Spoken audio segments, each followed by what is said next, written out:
Hi, my name is John. And my name is Lloyd. And we're the hosts of The Pint, a pop culture podcast. Lloyd, if you had to tell any of the people out there that might be listening to The Pint for the first time about anything unsavory or disconcerting we might do on the show, what would you warn them about? Well, sometimes we drop spoilers, and sometimes we swear like motherfucking sailors. Fuck yeah, we do. You heard it from him. You've been warned. Listen in.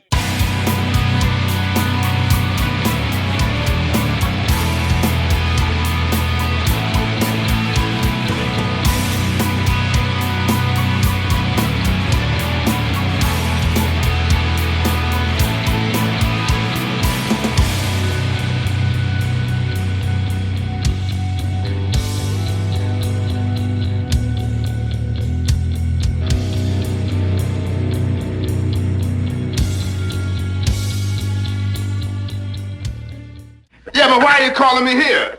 I got it, man. Understand? Listen, is anybody with you? Tell him let you in. That's it. Let me in. I'm gonna slit your throat, you jive-ass sucker. All right, welcome to your 279th Pint. It is Forgotten February, and it is also Black History Month, and tonight we will be talking heavily about some stuff such as Blaxploitation and the history of Blaxploitation on this episode. My name is John. I'm Larry. And I'm Anders. Three white guys talking Black history and Blaxploitation. Yeah. You know, Is this even allowed?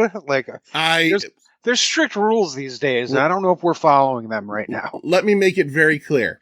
Okay. When I had the idea to do this show, I messaged a friend of mine who is an African American, and I asked him, You got permission. I just said, am I being tone deaf? Mm-hmm. And he said no. He said, I would want to hear people talking about it.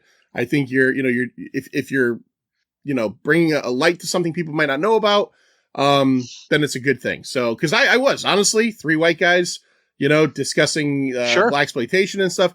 I don't know. Times are sticky. I don't know. Anders, as a podcaster and a listener, would you, if you saw that this episode was coming out, would you go, that's kind of weird? Or would you go, that's cool? I think I'd say that's cool. I'd be like, all right, let's see what they got. I mean, especially if I know that you're not tone deaf enough that you would do something like what you did. Right. Just reach out and be like, just double checking. This isn't out of line, is it? Yeah. And Larry's right. There was a level of permission there. But he did say yes. So thank you. Obviously here in Pint World, it's Forgotten February, where we're having, friends from Forgotten Entertainment shows on, Anders, of course, being, one of them. But in the world, it's Black History Month. And we've never really talked about that. And I thought it'd be kind of cool to kind of go through some things about Black History Month, about the history of Black History Month, before we start talking about the movie we'll be talking about tonight. So Black History Month started off as Negro History Week in 1926. And it was very much kind of an underground thing. It was. So I would not have thought that long ago. Yes. Honestly. I learned a lot.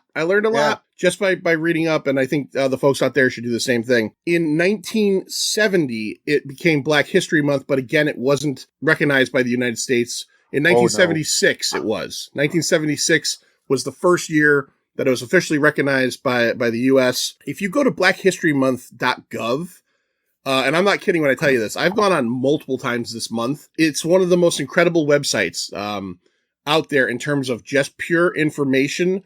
It is never ending. Things I didn't know. So we celebrate it here in the United States. It's looked at in the UK, in Canada, in Germany, and it's going to sound funny that I say this, but I'm not making it a joke. In Africa as well. But it only started in 2000, I think in 15 or something in Africa, in 7 different countries. So it's fairly new. Wow.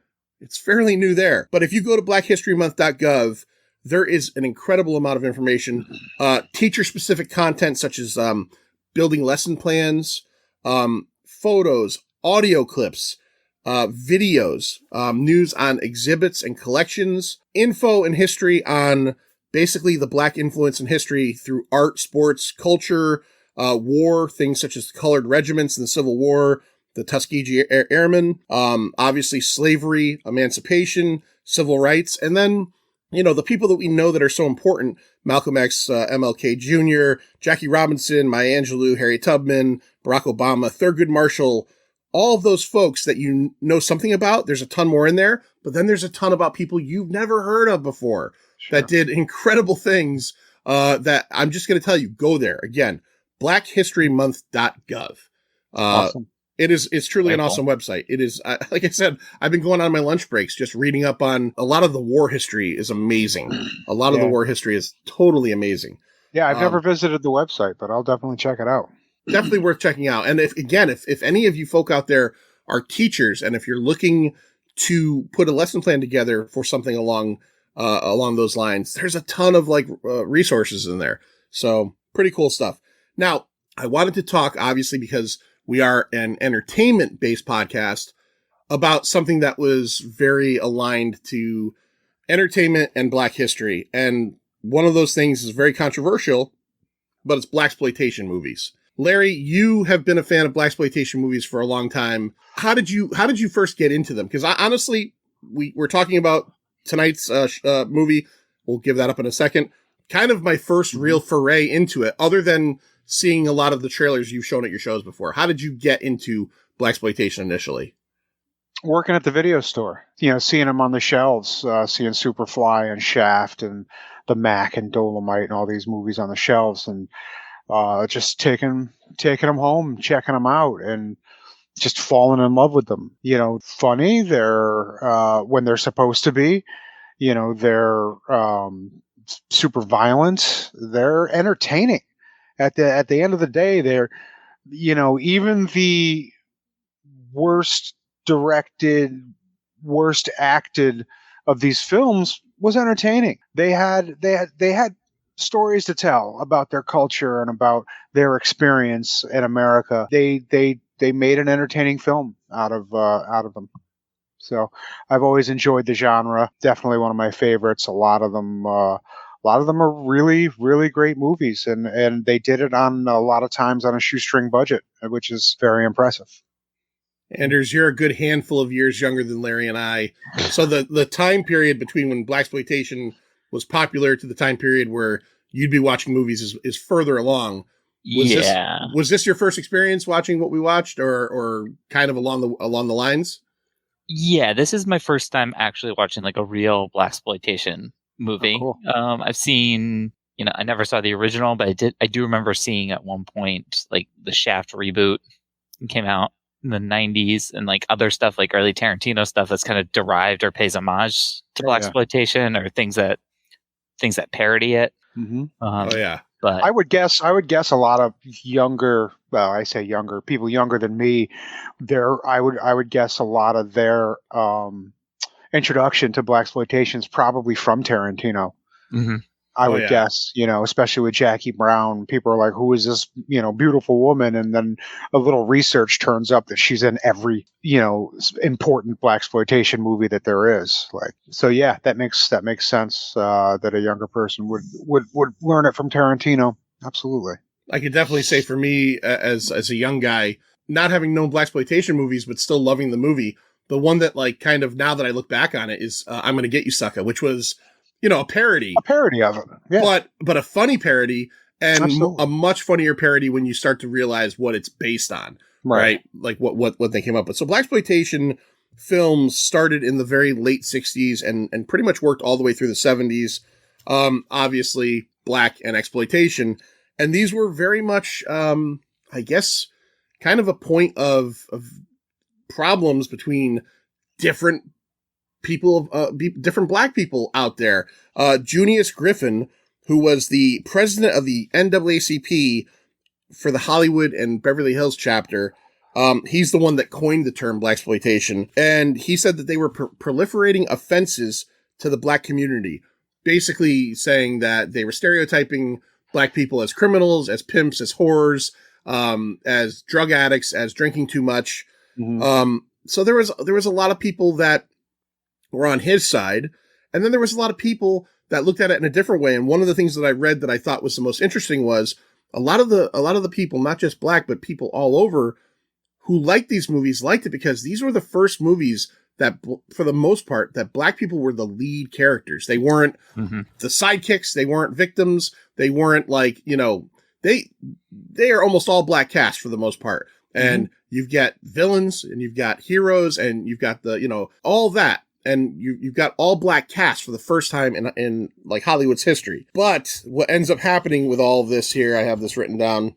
The NAACP, the National Urban League, amongst others, formed a coalition against blaxploitation in the mid to late 70s, and pretty much kind of the movies disappeared, right? Like you don't really see. I saw them talking about blaxploitation past the 70s, and they listed some movies that I don't know, like they listed like Action Jackson. I don't think that's blaxploitation. That just is a Hollywood action movie that has a black lead, but by that time, it was the norm, But you do get movies like we talked about, Jackie Brown, Django Unchained, and not just Tarantino stuff, but you do get some things that might be considered blaxploitation now. But overall, by the time 1980 rolled around, you weren't seeing these as much as you were in 1971, 72, and all of that.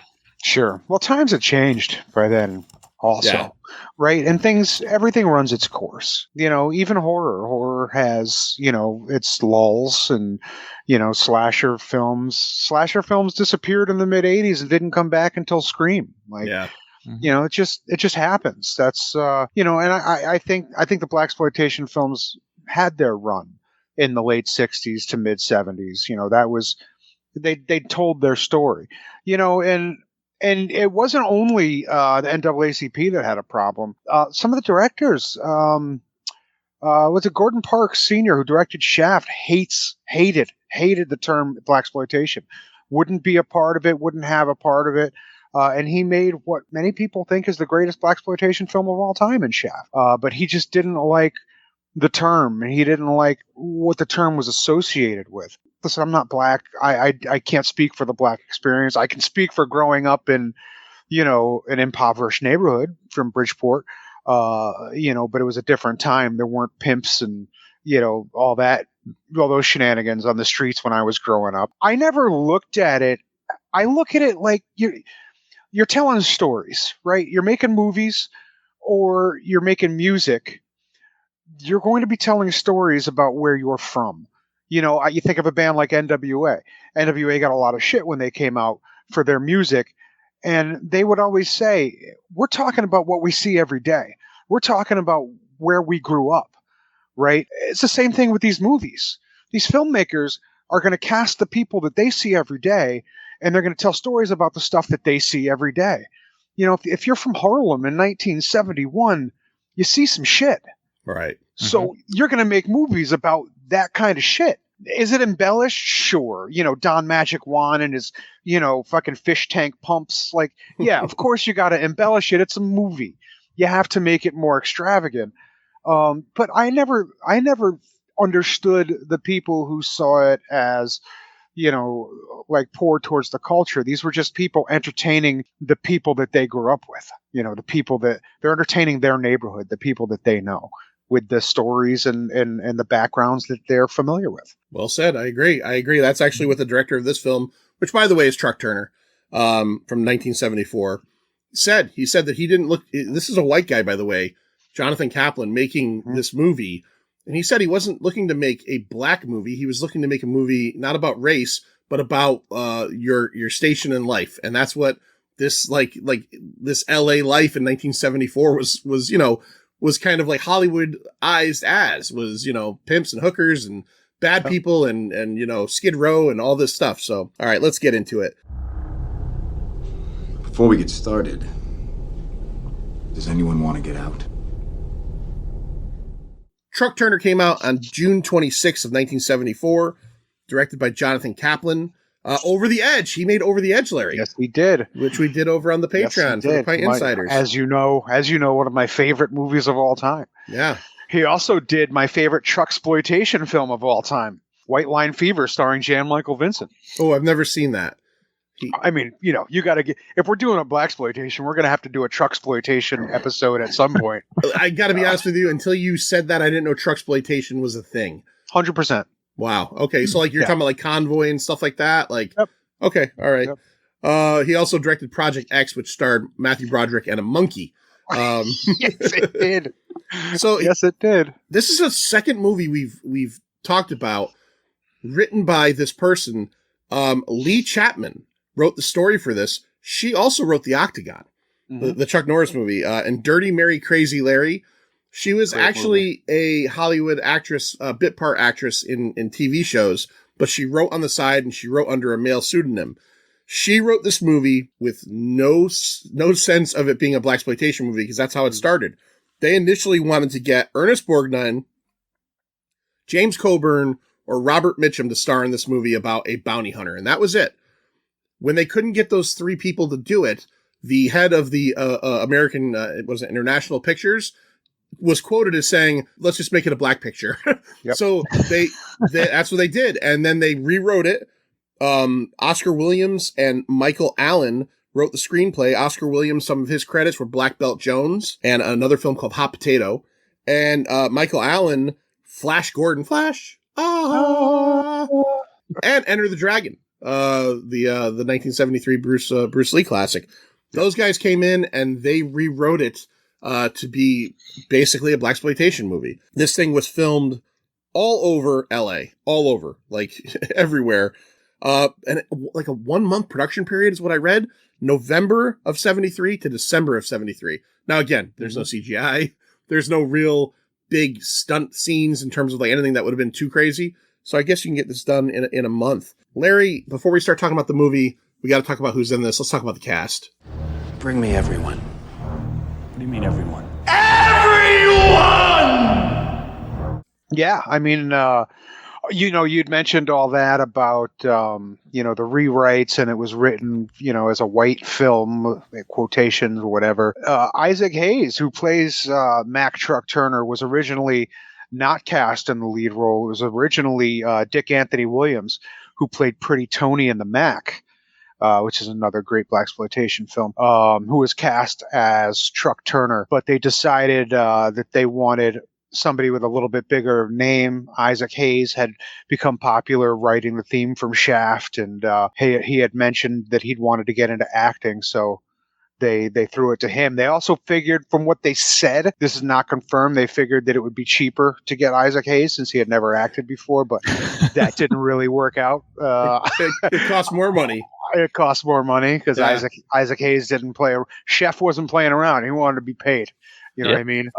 So yeah, Isaac Hayes as Mack Truck Turner. Like I said, theme from Shaft, Hot Buttered Soul, wrote the song Soul Man, which is, one of the most well-known songs of all time. Not much of an acting career, but did go on after this to play the Duke in Escape from New York, which is another fantastic movie. Alan Weeks as his friend Jerry. Who's a really Weak is a good last name for him because he's a pretty weak character. I've always thought so. But he was in Shaft. He was in Black Belt Jones, most notably The French Connection, which is a fantastically well-known movie. Mack Truck Turner's girlfriend. Well, we're going to have to talk about her. She probably deserves about at least 20 minutes of discussion. Annazette Chase as Annie, also in the Mac.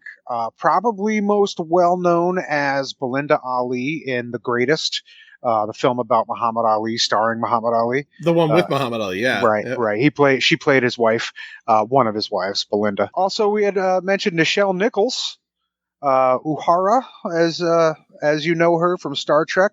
She plays Dorinda, Gator's girlfriend. She's kind of a side character. I'd say about 33% of the movie, and then it's basically her movie from then on out. And listen, I mean, we'll say it right now. I love Isaac Hayes and I love Truck Turner. They should have just renamed the movie Dorinda. Yeah. Oh yeah, she was on fire. She's pure fire in this movie. God bless her. God bless her heart.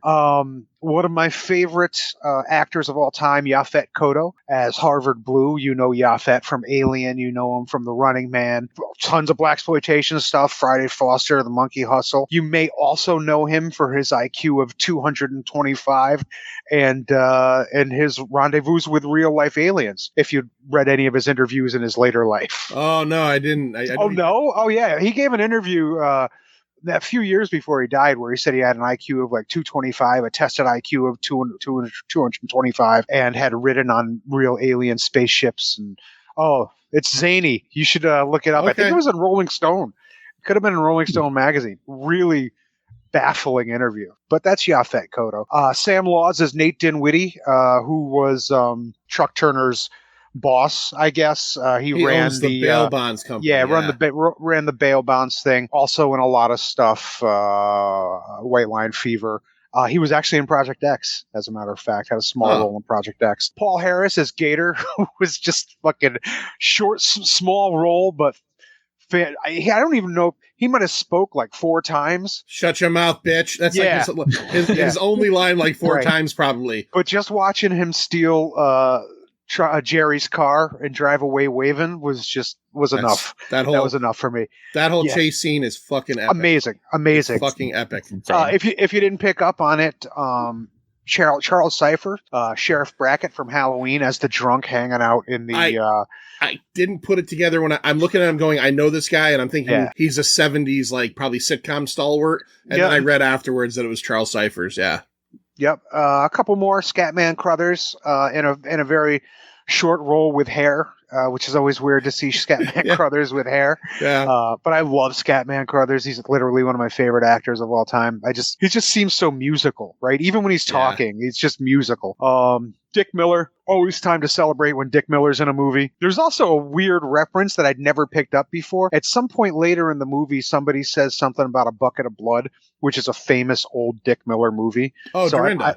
I don't know if that was done on purpose, but pretty odd coincidence if it wasn't done on purpose. Couple things about Dick Miller real quick. Yeah. Number one, Dick Miller, obviously who's been around for years, Gremlins and everything, literally everything. Chopping Terminator. Everything.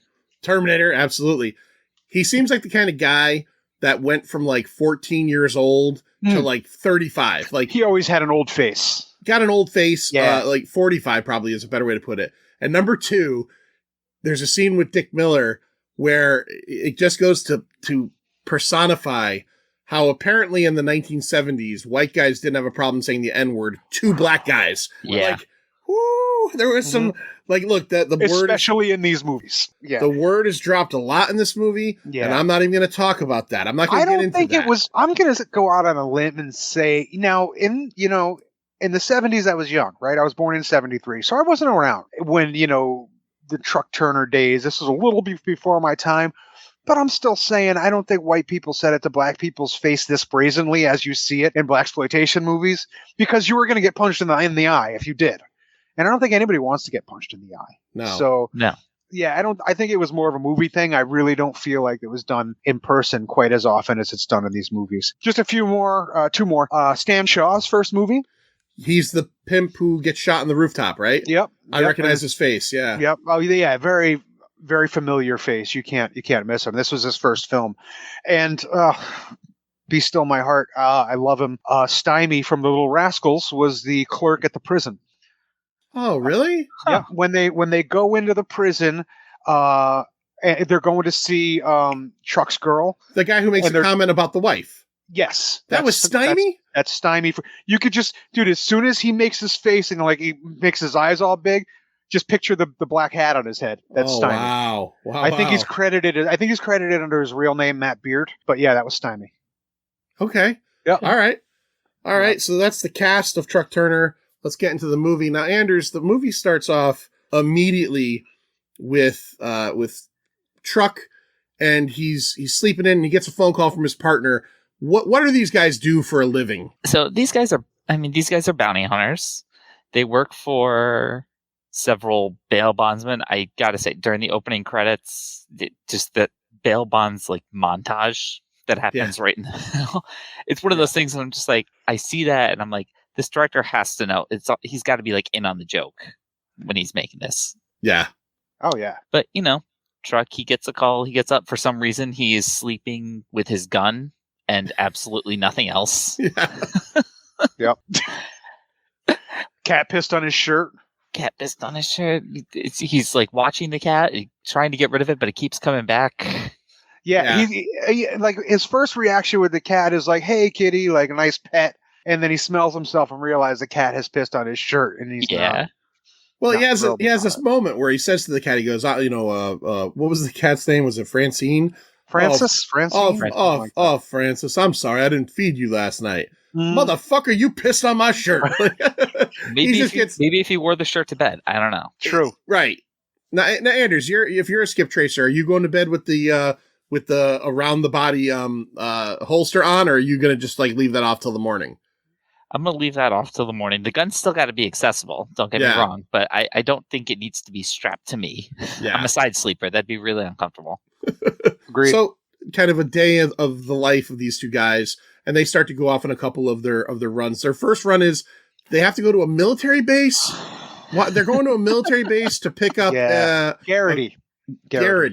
Yeah. Who apparently is a military guy who keeps getting in trouble for different things. He has apparently molested a young girl. 13-year-old girl. Yeah. And they're going to bring him back. So they have to go to a military installation to get Garrity back, right?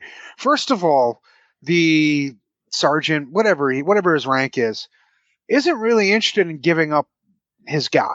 He's the major. He's like, major. He's like, no, I'm not going to let you take him. He raped a 13-year-old girl. Like, we're going to have to. But don't they have their own sort of prison in the military? Well, I'm not a military guy, but you'd figure that they would put him in the brig. Isn't there brig a thing? I think the brig now again. There's Eric Notkin and other guys that have been in the military are going to scream at this scene or at us talking which about is this, fine.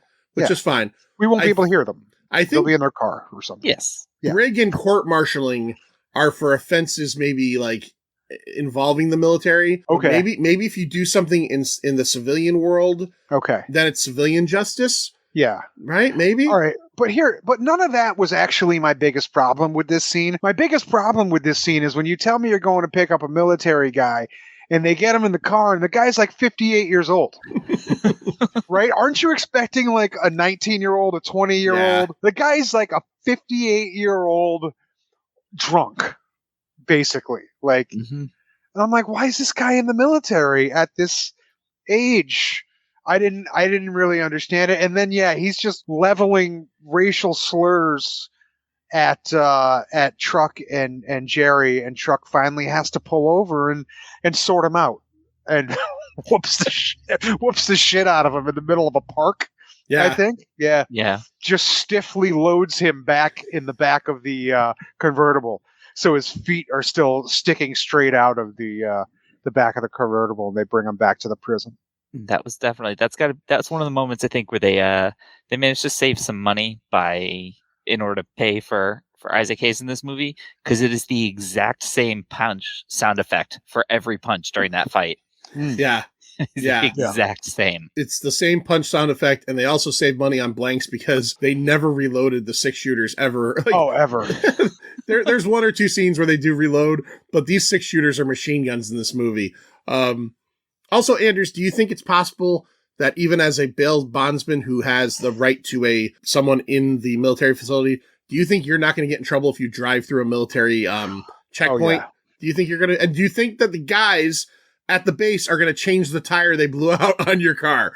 Absolutely not. Especially not if I'm jokingly calling the guys at the gate general every 2 seconds. So he brings him back to Nate, and then they go off onto their next mission, which is Truck is going to go see his girlfriend who's in jail.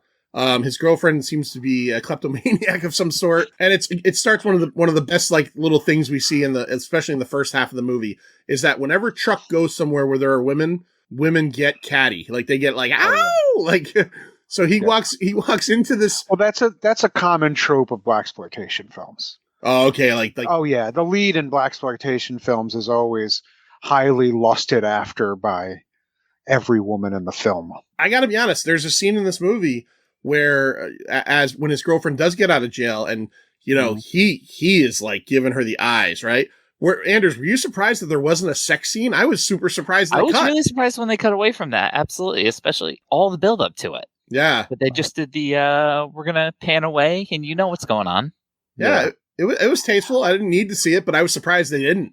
I wonder, because that's always been kind of a question in my head, because blaxploitation films generally have no problems showing nudity and showing, people rolling around. Pam Grier's tits are in every movie that she's in. I wonder if he was a religious guy, if he was married, and if he just didn't want to do it for those reasons. I'm not positive. I'm just kind of guessing. Yeah. But they're They're thoughts I always had. That's very possible. Him being a big star, right? He could make those calls for himself. I'm sure. Yeah, I wonder. I actually wonder, was he a Scientologist at this point? Because I don't think he ever was. I think people around him were. I think people thought he was a Scientologist because towards the end of his life, his handlers and everything were Scientologists. As a matter of fact, when he supposedly quit South Park because of the Scientology jokes, it came out later that he had never even heard those jokes, that it was his handlers who wrote that and quit him from the show over that. I had actually read that very recently myself. So I don't know that he was ever a Scientologist. He was in poor health, and it was kind of like one of those situations where maybe he wasn't in full charge anymore. Dumb decisions for him. Yeah, that's too bad. Their next mission that Nate gives them. Wait. We got to talk because this always cracks me up. So he goes. You mentioned, he's walking through the jail. Wait, you're gonna say. I'm gonna let you say it, but you're gonna say what the female guard says to the woman. No. What did she say? So I'll say this. That's a lot of man or something. No, when they walk in and all the women are catcalling him and everything. Yeah. The older, it's like an older woman in a skirt. She's like obviously like the matron. Yeah, the matron or the guard. She says, "Shut up, you cackling bitches." Oh, that's right. Yeah. No, that's not what I was going to say. I was going to say it's always cracked me up that he goes down. First of all, nobody's letting a prisoner make out with the visitor. Like, that's not allowed in prisons then, now, anytime. But he's talking to her. And she's like, honey, baby, I don't know how much longer I can take this, blah, blah, blah. And then it comes out that she's only been in for 30 days and she gets out tomorrow. Yeah. Like, what's happening? Like, why is she? I don't know how much longer I can take this, baby. Well, I get out tomorrow. What? Yeah, I was a little taken aback by that too when she said that. And again, she's only been in for 30 days and it looks like just like a county lockup. It's not like a real prison. Listen, which I'm sure fucking sucks anyway still. Not that it's much better, but 30 days? Get out tomorrow? I mean, your guards are wearing full-length skirts. They obviously don't have to chase after you that often. Right. Yeah. I don't think she's in that bad a situation. And again, she gets out tomorrow. 30 days of having to take a shit in front of other people, that might be a life changer, Maybe stop stealing TVs. Agreed. Stop breaking the law, asshole. So Anders, they go back and they see Nate, and Nate gives them I guess a call to go see a lawyer, I'm assuming, which is the Dick Miller character. I thought he was another bail bondsman. Is he? That's what I thought. I thought he was another bail bondsman who was handling the Gator case. Oh, okay. All right. I wasn't sure of that. Anders, would you wear the jacket he was wearing? Almost definitely. Yeah, that's his jacket. I read that. It's Dick Miller's real jacket. Of course it is. Yes, it was that color that only existed in 1974 through 79. It was a pink orange hybrid. Right. But there was a lot of couches that color, like in Las Vegas. Yeah. So they get sent after a very dangerous pimp named Gator, which immediately made me think of the Will Ferrell movie The Other Guys, because isn't that his pimp name? When remember he talks about Holy shit. Yeah. Yes, it was. Gator don't take no shit, right? Like stuff like that. Yeah. That's true. I never thought of that. So, oh my God. They essentially have like this whole like back and forth about the amount of money, and they keep raising it because Gator is known to cut a bitch and all this stuff. So they go to the Scatman Carruthers house, Anders, to kind of get some intel on Gator. How would you describe this whole setup? It's like a pimp's like retirement paradise, right? Yeah. Oh yeah. I mean, is that when he goes out there? I think that's when I was like, is this the Forrest Gump house? Yeah, it looked like a plantation, right? It looked like a plantation. They're out in front. Everything is white. Yeah. I'm pretty sure my grandmother had that wrought iron lounger. Yeah, what was the name of Thomas Jefferson? Or was it who lived in the Montpelier? Was it fucking Benjamin Franklin? Like some French fucking huge plantation in LA. Like that's basically what it looked like. So he goes to get intel from Scatman Carruthers' character about Gator, and he's telling him Gator's a nasty piece of work. Jerry, we know who's married. But that's the partner's name, Jerry. Yeah. We get a funny moment where he's put into a lounge chair and like kind of a buxom black woman is, what is she? She's making him a drink and he's just staring at her tits as they're bouncing up and down. Yep. And he's just got this like look on his face. So they gather the intel and then they decide from there to go to a beauty parlor, right? They're going to go to a beauty parlor. But when they get to the beauty parlor, the reason they're going there is because they find out that Gator's main woman is Dorinda. Right? Mm-hmm. Now, Anders, you have your show over on ForgottenEntertainment.com, yet another Star Wars podcast, but I'm going to assume that you're probably also a Star Trek fan. Am I right? Oh, yes, absolutely. So, one of these days, I think someone already took the Yet Another Star Trek podcast name, but one of these days I will get that going. You're going to get a Star Trek podcast. I will listen because I'm a fan. I'm a fan. Now, being a Star Trek fan and knowing what you know about Nichelle Nichols, okay, which really, you know, she's done some albums, but mostly we know her as Uhura. Hey, let's throw this out as a factoid.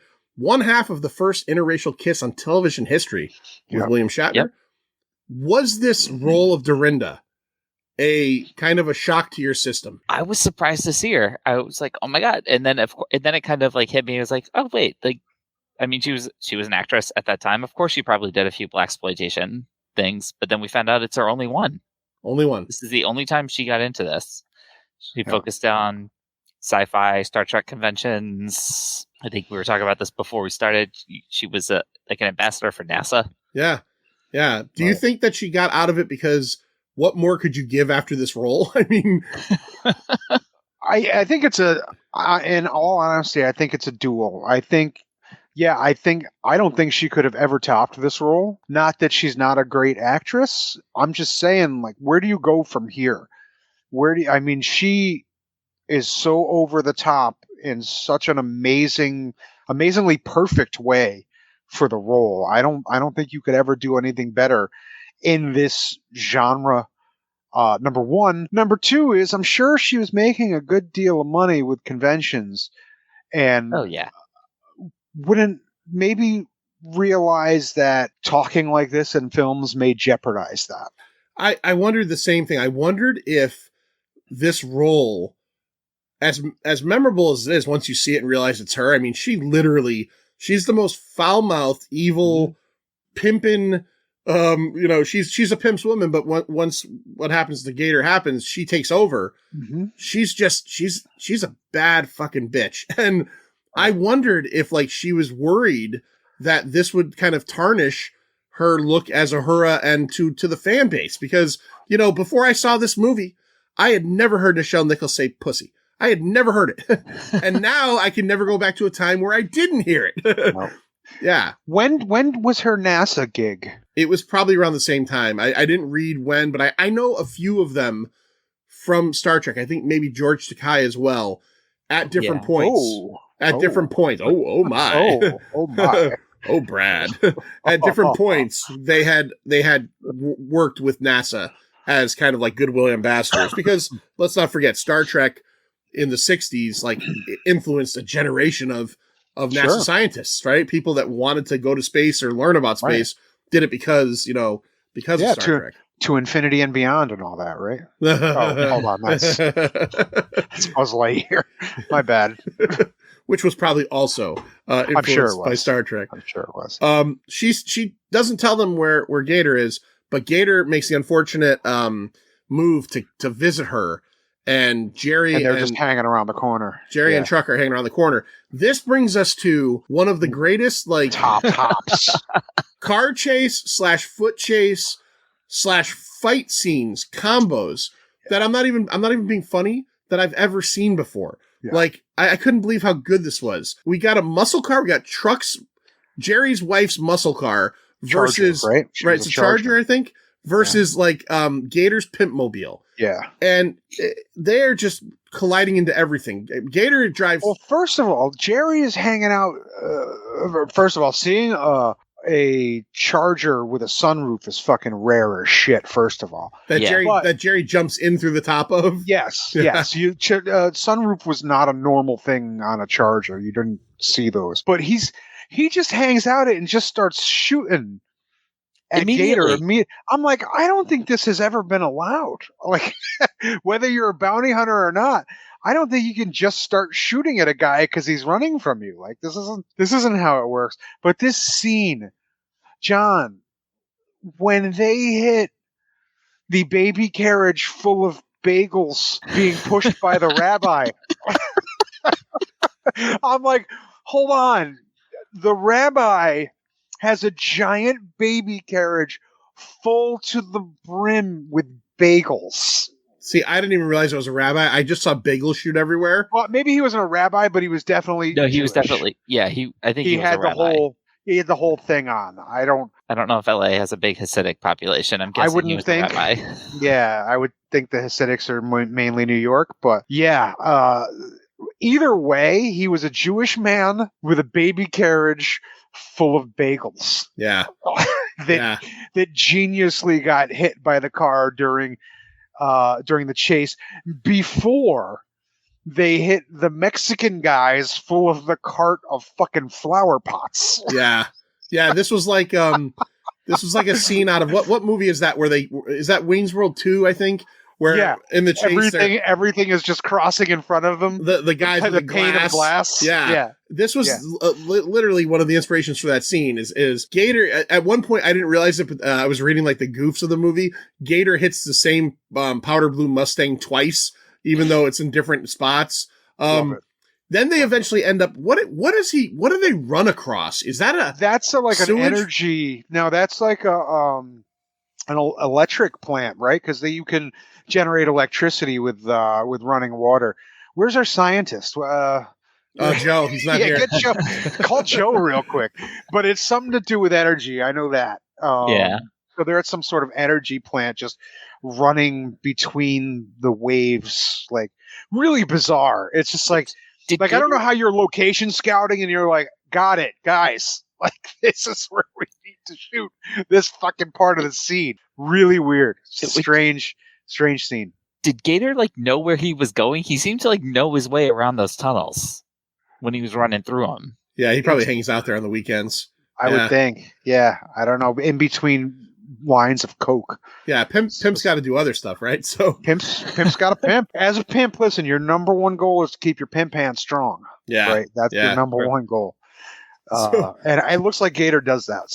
So Anders, I got a question for you. If you have to just dig through your movie watching history, have you ever seen a movie where the chase scene goes around to the point where the person being chased then gets into the chaser's car and takes off with it? So fucking brilliant. That was great. And he gives like a little wave or like a little smile. Yeah. He's like, because he did not give a shit about his fucking car. Doors falling off. It went over the edge. The explosion went off behind it. Went over the edge. The trunk blew up before it even went over the. I'm like, why would the trunk explode? I laughed so hard when the door fell off.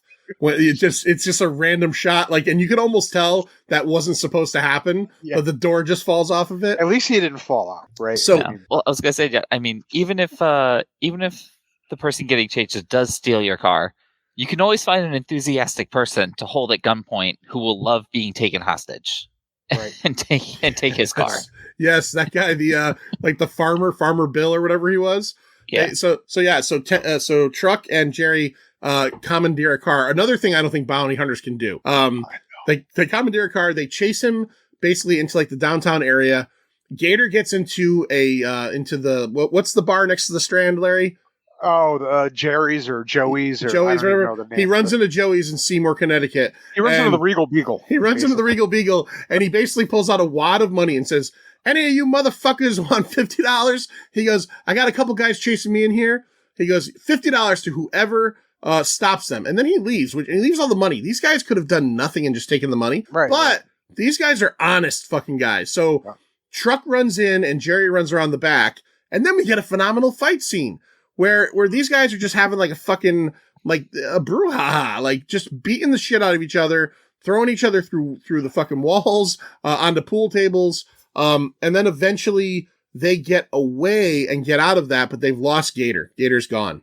Yeah. They eventually find out They eventually find out through his drug connection where Gator stays. You know who his drug connection was? I did not. He looks I don't know how well you know the movie, but if you know the movie, go back and look at his face and then think of the character whose father he is. He is crackhead Ezel's dad from Friday. Friday? Okay. Yes. All right. Go back and look at that drug dealer's face, and you'll think it's Ezel. So you're talking about my neck, my back? My neck and my back? Okay. Yes. All right. Smokey back here taking a shit. All right. Yeah. You left out the best part about the end of the fight, though. What was the very end of the fight? The very end of the fight, before Truck leaves, he tells all the guys to drop their pants. That's right. Yeah, I didn't. That's right. I've never understood. 'Cause, listen, I've gotten into a lot of fights in my day.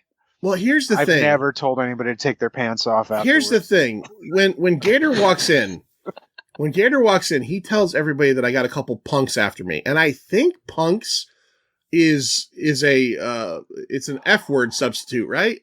I think back in the day. Might be right. Because when he tells them to take their pants off, and one guy recognizes him, he goes, "That's Mac Truck Turner, man. I'm not fucking with him." And then he says, "Oh, he told us you were a couple of punks." And he goes, I am a punk. Take your pants off." So I think punk have been... Could have been I never got it, dude. I never understood it. I've seen Truck Turner 30 times. So I think those guys were in fear that they were going to get fucked in the ass, but luckily enough, Truck Turner has no interest in them, even though he's mega horny right now. He's mega horny. His girlfriend's been in county lockup for 30 days. They get the information from Crackhead from Friday's father, and they also Suge Knight him. They hang him out of a window. They hang him out backwards. Like most times in a movie, when you see someone get hung out a window, it's like it's their feet they're being held onto and they're upside down. They push him out like feet first and then hold him by his hands. I thought that was kind of an odd choice, but very strange. It was strange. So they go and they find Gator's house and they use him to infiltrate it. They call Gator and he's like, I got something extra special for you. And Gator's like, "Motherfucker, why are you calling me here?" Yeah. And Isaac Hayes is talking to him in full voice in the fucking phone booth. Dude, he's like, "Yo, tell him this." There's no way he can't hear you. He didn't cup his hand over it. And we all know from that doesn't always work. We've all cupped our hand over a receiver before and gotten back on and had someone go, "What the fuck that motherfucker say?" Yeah, you still hear You hear something. So they finally start off where they're going to break into Gator's house, and then it becomes this shootout, this cool little shootout between Gator and Truck and Jerry. At one point, Truck ends up on the top of Gator's house. Gator's running out, and Gator gets shot. Gator gets a couple of bullets in the stomach, and he dies. And we think everything's done, and Jerry is just like relaxing and getting ready, and all of a sudden, Sandra Locke, some 6 foot tall bitch with like her top open comes running out of the house. Her titties are doing weird things. Yeah. They look like they could be fake, but were there fake titties in the 70s like that? It was one of those moments when you're like, you realize that no matter how attractive any part of any body ever is to you, that when they're doing certain things, they're not. And when this woman is running and her tits are like actually flattening sideways, they're not attractive. Not sure what was happening with Sandra Locke's tits in that scene. And she stabs Jerry in the shoulder. I thought she was going to kill Jerry, right? I thought she was going to kill him, but she stabs Jerry in the shoulder. And Jerry did the old, because special effects budget, a little tight. So Jerry did the old, I'll just hold these scissors right here above my shoulder and make it look like they're stuck in me. Yeah. Very little blood, or actually a lot of blood for a very shallow stab wound. Yeah. Yeah. Did you also feel, Anders, that the blood reminded you of 1978's Dawn of the Dead? Have you ever seen Dawn of the Dead? It was the same fucking blood. Yeah. I was like, holy shit, they must have called George Romero for the fucking blood recipe. They called him Tom Savini and was like, "Hey, how did you make that blood?" Actually, this was several years before that. So maybe Savini called Isaac Hayes and was like, "Hey, how did you make that blood?" I'm looking for just the right shade of orange for blood. Yeah. I need it real. A matter of fact, the background on our thing is about the color of the blood. Yeah. Just thick enough to come out of a paint can. Yeah. Yeah. So, okay, so that kind of ends the setup for this movie, right? So now we're at the point where the plot has been turned into motion. Yeah. This girl gets out of prison. Gets out of prison. He bangs her. We don't see it. Well, he buys her a 6-pack of beer and some fried chicken. Some fried chicken, You goddamn stereotypes. Come on, guys. This is the second instance of fried chicken in this movie too, because in the beginning when he wakes up and his apartment's like a hoarder's apartment, when he reaches up onto the end table, there's Dinah's fried chicken, which I read is like a big staple in LA. Okay. So there's a fried chicken box there. Yeah. And then he gets to the Kentucky Fried Chicken, he bangs her. The cat looks on judgmentally. The cat does look on judgmentally. Yeah, he really does. I don't blame him. Yeah. Well, look, he's got a thing. He likes to piss on t-shirts and shirts and stuff. So Mm-hmm. So okay, so now we move into kind of like the back half of the movie and where everything kind of comes together. Yeah. Dorinda apparently really loved Gator. And she invites a contingent of pimps. Well, we can't skip the funeral. Yeah. No. That's where I at the funeral. Okay. At the funeral, and that's exactly why I didn't want to skip it, because we haven't met any of these pimps yet, but we meet a few of them, and we got like white guy with an eye patch. Yeah. We got a lot of like stereotypical pimps, but then we get Harvard Blue, who shows up to the funeral, right? And all these pimps show up to the funeral because their whole thing is they want to buy Gator's stable from Dorinda. They want basically to buy all the women. There's a whole scene where Dorinda kind of like showcases how much each one of these women made last year, and all that great stuff. Yeah. They all want to come in and buy it, and Harvard Blue obviously is interested, and it's Yufet Kodo.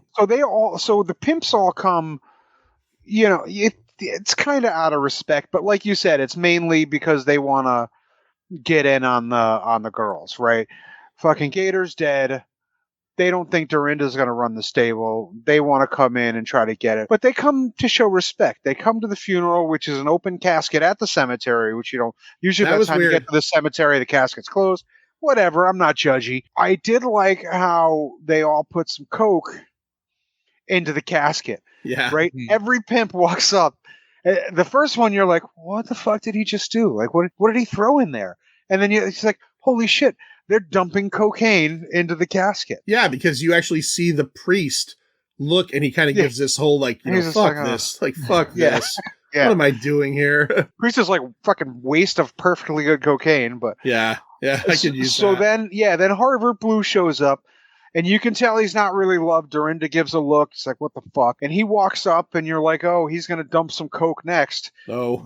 Nope. He just spits 19 gallons of fucking spittle on Gator's. I guess it landed on his face, and then he just leaves. Yeah. I was like, wow. It's actually a pretty rough scene. Pretty brutal. It's super rough. Anytime you spit on a corpse, that's saying something, right? Yeah, it is. But I mean, you gotta put it up, but you also got to put it up against. I mean, all the hoes are standing around the coffin, dressed in their finest. Yeah, was the girl. One of them has a clown wig.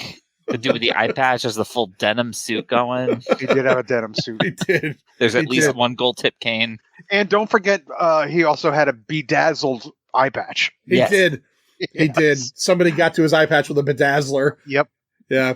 Probably Kyle. Most likely Kyle from Connecticut Horror Fest. Anders, if you wake up tomorrow and your only choice for your wardrobe ever again is Harvard Blues wardrobe, are you okay with that life choice, or are you running? I would run, but I wouldn't be that upset if I got caught. Yeah, I think you look pretty good in those checkered pants. I think it could work. He wears a lot of checkered pants. So he basically comes in and he basically tells them that, he wants to buy the stable as well. And Dorinda basically comes down to the fact that she wants nothing more than a bucket of blood. She wants Truck Turner fucking dead for what he did to Gator. And she will stop at no cost. So the rest of the movie essentially is just different scenes for the most part of these different pimps attempting to kill Truck Turner. This movie goes by what I would call the A-team rule of gunshots, where nobody could hit a fucking van if it was 2 feet in front of them on the side. They would just shoot right past it. These guys are all terrible shots. They are terrible. The worst. There's so many instances. There's one instance where one of these killer pimps is on a fire escape one level above Truck. Truck comes out to like go, I don't know, bring the cat outside. The guy points through the grate in the floor of the fire escape. For Larry, myself, and Anders, I'm assuming none of us are really proficient at guns, but even if you're at the most basic proficiency at guns, we could have killed him right then and there. And misses him completely. And then gets himself killed when Truck chases him up like 4 more flights of, how do you then get killed by this guy that you've got a head start on that you're ahead of? But that was Stan Shaw, right? That was Stan Shaw. I think that happened too. I'm pretty sure. Now, if you want to talk about clothes that I would be fine to be stuck in for the rest of my life, give me that jacket and hat.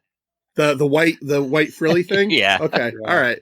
That's a good look. That's a good look. That's a good look. I'd hang out with you. I'd be seen with you. I would get my my bedazzled eye patch and we'd go out and do something good. It'd be fun. Yep. So Dorinda is just on the warpath, and she has several great scenes where she's berating different women, and you know, at one point she says, I think 3 of her whores left after Gator died. And she says those bitches better start selling their pussies in Iceland because they ain't ever gonna be able to do it anywhere around here again. She is just so vulgar and so mean. So mean. She's so mean. She really is. She just has a bad attitude. Yeah, she has a bad attitude. You can't really be a nice pimp, can you? No, I guess not. You got to keep your pimp hand strong. She's got a pimp hand. You do. So Harvard Blue, Larry, what does he end up bringing together? He keeps talking about the insurance. I didn't realize he was talking about a group of men, but he goes and gets himself a group of men, right? So he tells Dorinda, he sees what's going down. He sees that the other pimps are failing at the plot to get rid of Truck. So he goes to tell Dorinda one of my favorite lines in the movie, because it makes no sense, when he tells her that your ass is in hot water without a boat. Yeah. I don't understand why you would need a boat in hot water, whatever. So he says, it's time to bring in the insurance company. The insurance company is apparently a group of hitmen who is led by the Indian from the Black Eyed Peas and Super Mario. Ken Norton Jr., I think, was one of them. It's a very, very random group of gentlemen. Did you catch one of the names, though? I don't know. Maybe Joe Dante. Joe Dante, yes, of course. Because Joe Dante, the director of Gremlins and Inner Space and a whole bunch of stuff, The Howling, he worked with Jonathan Kaplan, the director of this, at American AIP at one point as I think editors or something. So, Joe Dante. And I think Joe Dante in this was the fat Italian guy. Yes. It's like Super Mario. So they bring these guys in, though. Yeah. And, it's the guy from the Black Eyed Peas, right? I mean, that's the Indian. From the Black certainly Eyed Peas. Appears to be the guy with the shotgun, right? Yeah. He certainly appears to be. Yeah. Anders, were you a little disappointed when they bring these guys in and you're really kind of expecting it to be like this great, like maybe like he was going to run the gamut of these guys, and Truck just kills these guys one after another. Useless. They were totally useless. Completely. These guys were so useless. The only thing they were good at was beating up the older guy who ran the bail bonds company, Nate. Yeah. Right? They beat the shit out of him. Yep. And then they also, did they kill Jerry? Because Jerry gets killed. They kill Jerry. They do kill Jerry. We got to talk about Jerry's death scene. We got to talk about the dummy that they used, because Nate gets the shit beaten out of him by these guys, and they tell him, call Truck up. Call Truck and get him down here. We're going to ambush him. He calls Truck up, and Truck is drunk as shit. And he's like, all right, I'll get down. I'll get down. He calls Jerry, who's just having a lovely night's sleep with his wife, and says, I'm drunk. I need to sober up, but Nate needs us for a job. Can you go down? And unfortunately, Jerry's like, sure, I'll go down. He goes down, and he goes to the front door. He starts to open the front door, and all these guys blast him away. When the shot reverts to outside of the bail bonds place, it looks like the scene in Nightmare on Elm Street when Nancy's mother gets pulled through the door. It is so clearly a dummy that just flies across the fucking screen. And then we see Jerry, and he's just covered in Dawn of the Dead blood again. Yep. So now it's become really personal, and Harvard Blue realizes we just killed the wrong guy. Right. Was this before or after Stu would have shut off the movie because they hung the cat? So let's talk about the cat hanging. Oh, cat. That was before. They killed Jerry. They put Nate in the hospital. And then Truck, who still hasn't left at this point, he probably should have left town anyway, but he still keeps going back home. They go back home after that happens. And when they get inside, the house has been ransacked. Now, I didn't pause it, but was the cat hung by a belt on its underarms? Like, it didn't look like it was hung. It definitely looked like that. It was under its arms. Yeah. And the cat winks the cat's fine. The cat Stu, the cat is fine. The cat made it, Stu. If you watch this movie, Stu, don't shut it off because he's gonna shut it off and give it a 0 rating. I'm glad you guys caught that because when I saw the scene, I thought that cat looks comfortable. I actually think that cat was sedated somehow. Oh, I'm sure. I don't think you can. I don't think. I mean, my cat's old. He might let me get away with it just because he's really lazy now. But I don't think a normal cat, if you kind of hang it up like that, it's going to be like, oh, like, you know how cats get. Oh, yeah. Cats don't want to be fucked with. So I think they might have given that cat a little Valium inside of a treat or something. Yeah. And back then in 1974, it wasn't a big deal. Not Even at if all. They accidentally overdosed the cat in 1974, they would just been like, oh, well, get a new cat. Yeah. Yeah. Yeah, you can put a real horse's head in the bed in The Godfather. You can give a fucking Valium to a cat. Valium to a cat. All right, so this sets up the very end of the movie. Nate is in the hospital. We got to talk real quick about what Truck does to his girlfriend, Anders. Oh, please. Anders, it's one of the best parts of the whole fucking movie. What does Truck do to his girlfriend to save her, but what does he do to her? So he takes her shopping, gets her to try on a nice dress, but while it seems like they're packing up to go on the run. He's like buying her new stuff specifically to run away in. But while she's changing, he sneaks some merchandise into her purse. And then as she goes to leave for him to pay for shit, he alerts the security guard, hey, she's got stolen stuff. And so he gets her arrested and puts her back in jail. She's obviously probably on some kind of probation. I love the fact that he says to the lady, because the lady's looking at him. Right, this white lady's looking at him like he's stealing shit. He is stealing shit. He's putting stuff in a bag. Yeah. But then he says, "Where's your security guard?" And he points her out. So then when the security guard goes and gets the girlfriend, he brings her outside. And as soon as he brings her outside, a cop car just pulls up. He points at her and they take her away. They bring her to jail. So he's essentially it's a pretty genius maneuver. It is a genius maneuver. I don't know. He's trying to get her movie to beat it because he doesn't want her to get hurt. He knows that they're going to try to kill her to get to him. He knows it. And he just wants to, he's not running. He's fucking Mack Truck Turner. He's going to put an end to this, but he knows if she stays around, she's going to get fucking hurt because he can't hunt them down and protect her at the same time. Right. Where's she going to be safest? County jail. I don't know. Every prison and jail movie and TV show I've ever seen tells me that she's probably not any safer there. Well, that's a whole other movie, I think.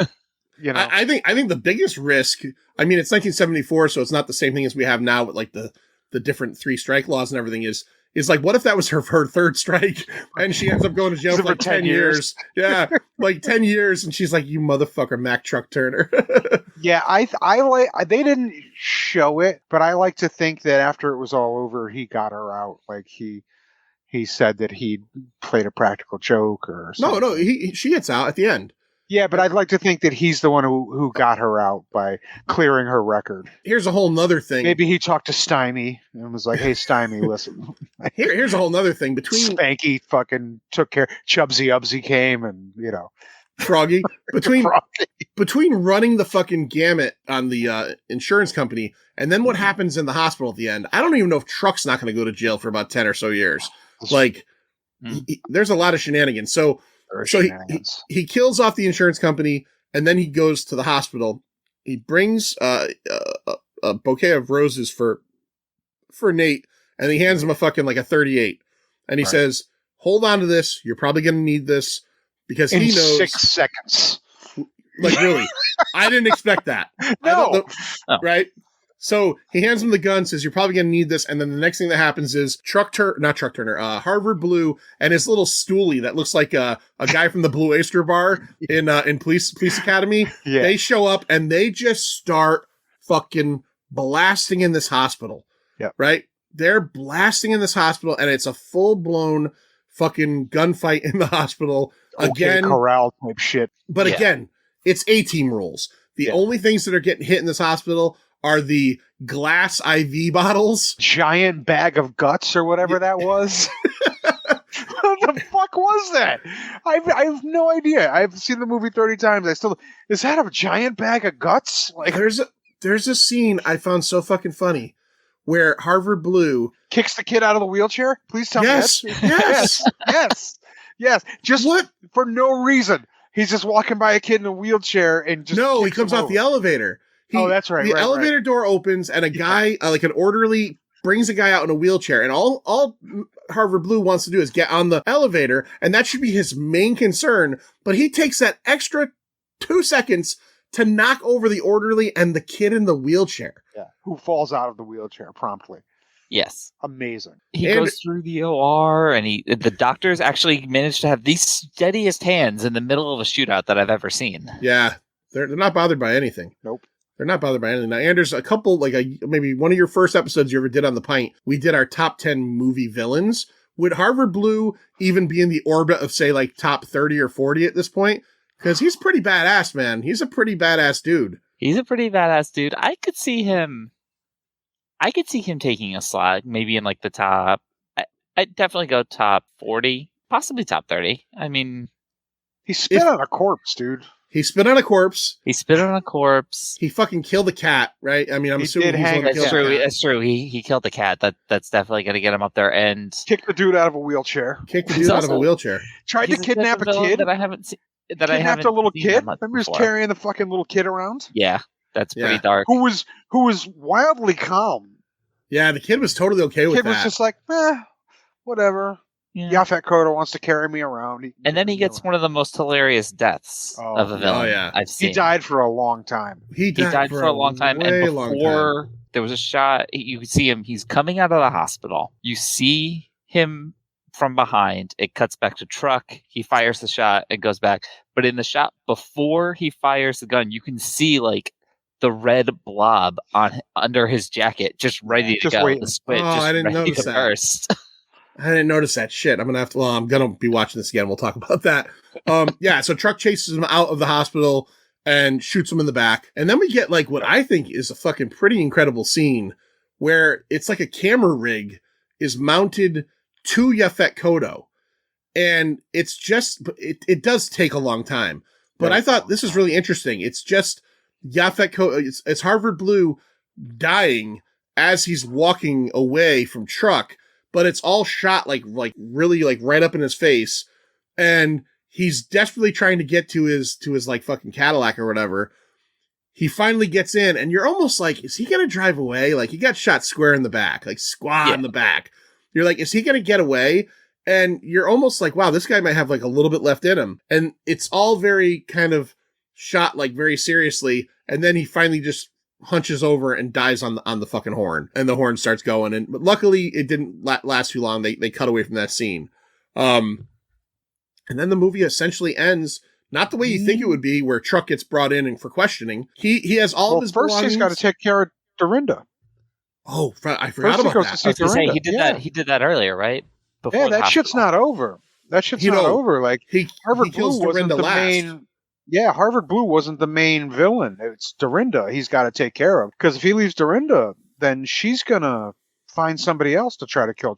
It's never going to end until Dorinda's gone. But the strange thing is he doesn't go to kill Dorinda. He goes to try to make her move. He gives her an option. He's like, he starts packing her shit for her. And he's like, bitch, you got to go. And I'm like, no, you need to kill her. Like making her, what is she? You're going to relocate her? Like, I don't understand what you're doing.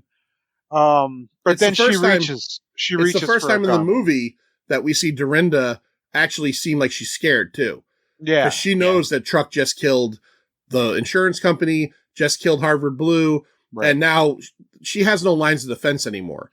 So yeah, she's afraid. But like you said, Larry, she goes for a gun, And he tells her, he's like, don't go for that piece. Yep. And she does. And Anders, what does he do? Blows her away.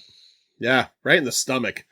Yep. Blows her away right in the stomach, and then leaves, goes and packs up his convertible with all of his worldly belongings, minus the cat that got hung. And He gets a new one. He gets a new one. He finds his girlfriend. She's walking down the road. She wants nothing to do with him because, let's be honest, he really did fuck her over. She probably can never shoplift again, or she will hit 10 years. And he pulls out a little cute kitten and says, let's start over. And that's the end of the movie. That's it. And I gotta be honest with you. At the end of this movie, I was fully amazed that we did not ever get Truck Turner 2, Truck Turner Returns. This felt very much custom made to be like maybe a series. Sure. A 2 or 3 movie series. And I was very surprised at the end of this one with like the action beats and everything that nobody ever went back to it. And I don't know if that was because Isaac Hayes, was concentrating more on music than movies. He obviously didn't do as many movies as he, spent in his music career. So, right. I don't know if he didn't really enjoy the experience. Certainly didn't need the money. Right. He was already a Grammy Award winner. He was paid well at this time. He did escape from New York. I think he might have done a couple other little things. I'm sure his time on South Park wasn't very hard. They probably just sent him some shit and he recorded. Of course, the dude has his own home studio, right? Right. Probably just recorded the chef voices in his house and just sent it back. So I always thought maybe he just didn't really like the acting experience, so he decided not to really pursue it, other than the very few roles that he actually did. It's too bad because he was good in this. He was fine. Yeah. He was good. He wasn't great. It's one of my favorites. Obviously, we know this. Truck Turner is one of my favorites. It's not because so much because of him, because he's very low key. Don't get me wrong. He's badass. Anybody who talks like that, anybody with that deep a voice is going to be a badass, right? But for me, this movie has always been Dorinda.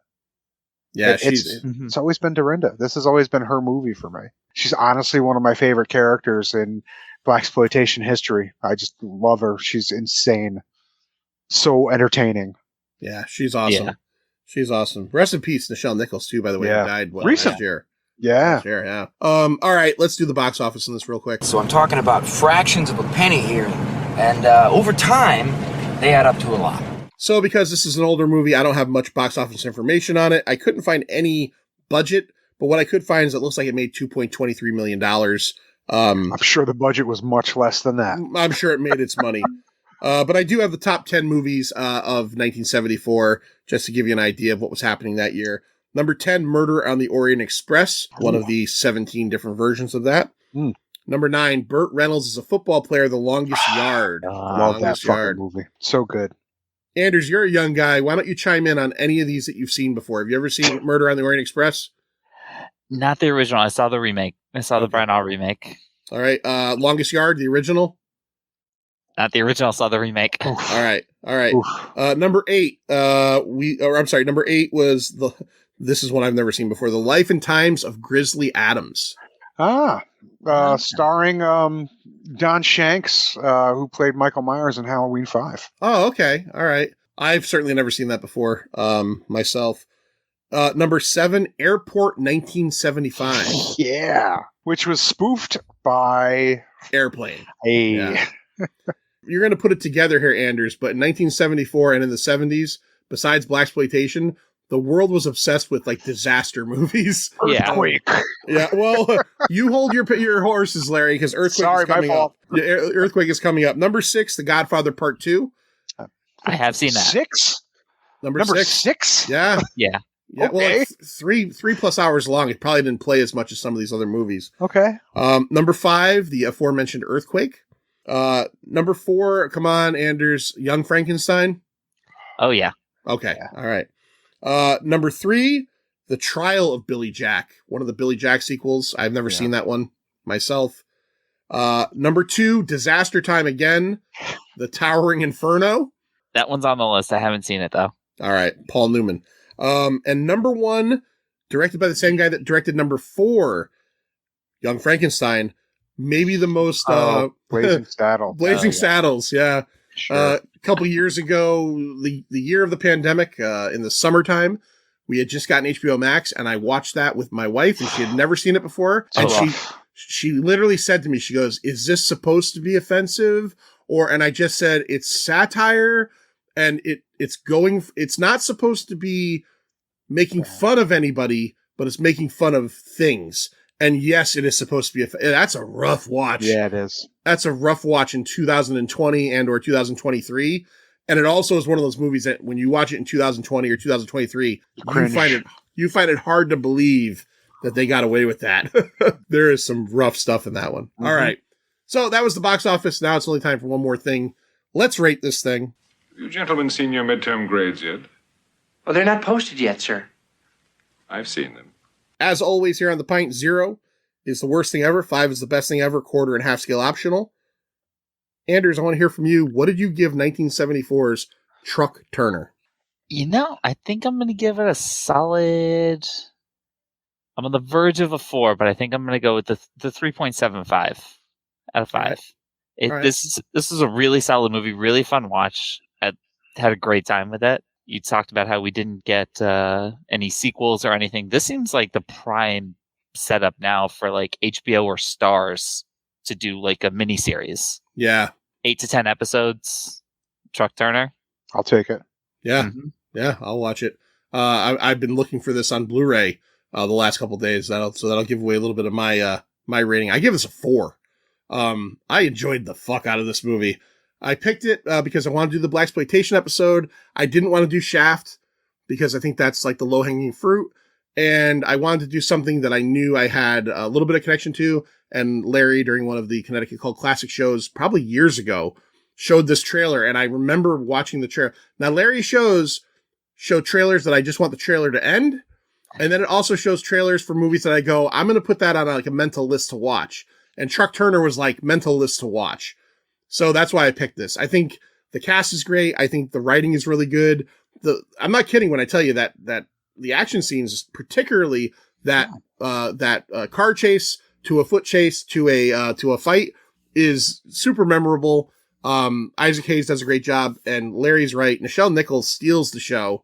Again, I'm gonna have a hard time next time I sit down to watch an original series episode and know the words I've heard come out of her mouth.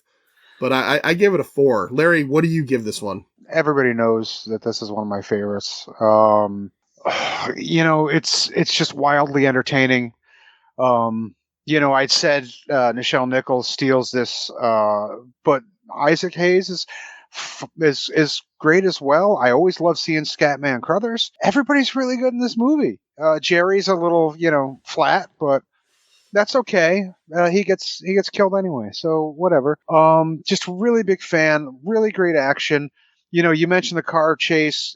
It's fucking zany. It's way out there, dude. That whole scene at the hospital at the end is one of the best things I've ever seen. It's fucking so bananas. Yeah, so many cool. Yeah. Like I said, like a weird bag of guts gets shot. I have no idea still what's in that bag that's hanging up that gets shot. Your glass IV bottles breaking everywhere. Dudes getting kicked out of wheelchairs.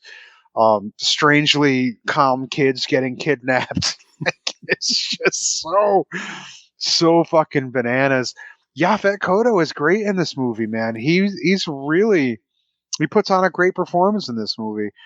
For me, Truck Turner is a 4.5. Yeah.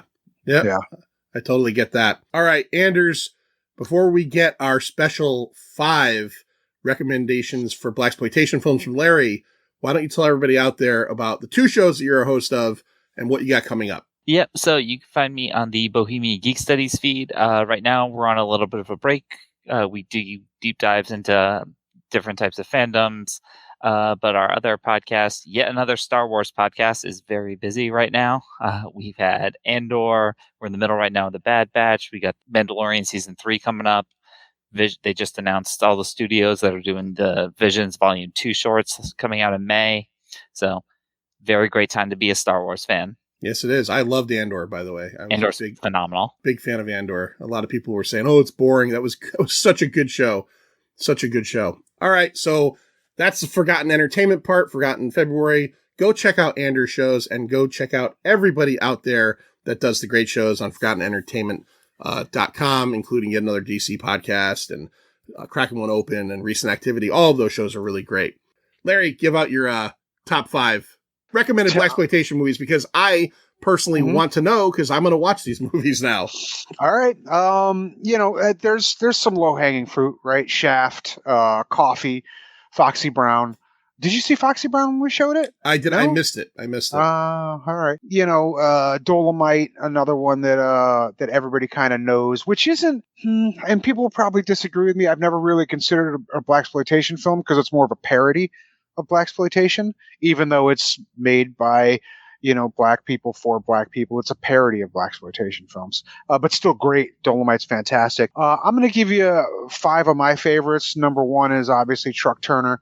It's kind of cheating there, but we already know that's my number 1. Blackula is one that you need to see. 1972, fantastic William Crane movie. You will be blown away by the performance of William Marshall. He's a classically trained actor who plays a African prince bitten by Dracula in the 1700s and reawakens 200 years later to fuck shit up.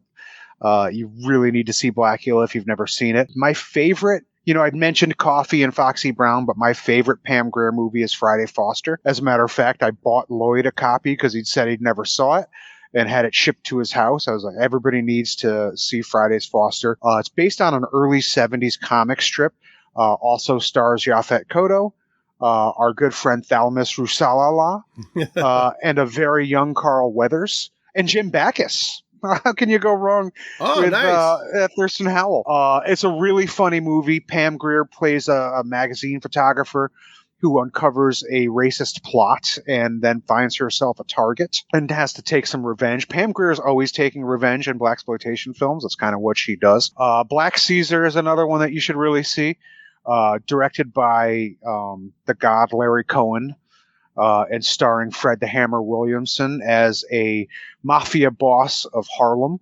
Also spurned a great sequel called Hell Up in Harlem, which is fantastic. And then I think this will be my 5th, 3 the Hard Way, which was directed by Gordon Parks Jr., whose dad had directed Shaft. Gordon Parks Jr. also did Superfly, which is another great one. But 3 the Hard Way stars Fred the Hammer Williamson, Jim Brown, and Jim Kelly. A Nazi develops a serum that will kill all black people. So the 3 of them just have to put a stop to those fucking shenanigans. So those are 5 you need to see. There's a ton of great blaxploitation ones. Those are 5 of my favorites. There's also a lot of great blaxploitation that deal with horror other than Blackula. There's Blackenstein, which, as silly as it sounds, is actually a really good movie.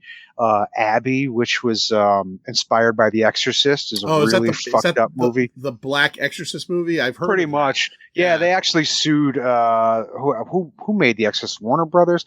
Whoever it was sued Abby and won, but still, Abby's a great movie. Ganja and Hess, which is another blaxploitation. That stars Dwayne Jones from Night of the Living Dead. Actually, that's which is, I think it's his only other starring role other than Night of the Living Dead. Another one to check out. But yeah, there's a ton, but I'll go with those: Truck Turner, Blackula, Friday's Foster, Black Caesar, and 3 the Hard Way. All right. That's my top 5.